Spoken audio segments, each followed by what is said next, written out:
कितीही खाल तरी मन भरणार नाही अशी चिकन दम मसाल्याची रेसिपी नक्की ट्राय करा।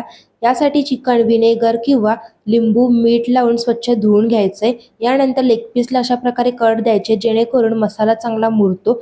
यानंतर वरती मेन्शन केलेले एक एक करून सर्व मसाले, दही घालायची आहे, धणेपूड, गरम मसाला, चाट मसाला, एकही वस्तू स्किप करू नका। एकदम चविष्ट असं चिकन तयार होतं।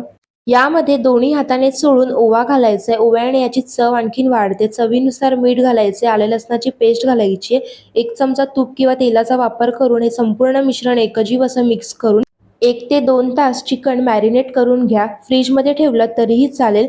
जेवढा वेळ चिकन मॅरिनेट कराल तितकीच चव आणखीन वाढत जाईल। यानंतर एका पॅनमध्ये तेल घालायचे, तेलामध्ये चिकन घालून 15 ते 20 मिनिटांसाठी वाफेवर शिजवून घ्यायचंय। कोळसा गरम करायचा आहे, मध्ये वाटी ठेवून त्यावर कोळसा आणि कोळशामध्ये 1 चमचा तूप किंवा तेल घालून वरण छान अशा प्रकारे झाकण ठेवून दम देऊन घ्यायचा आहे।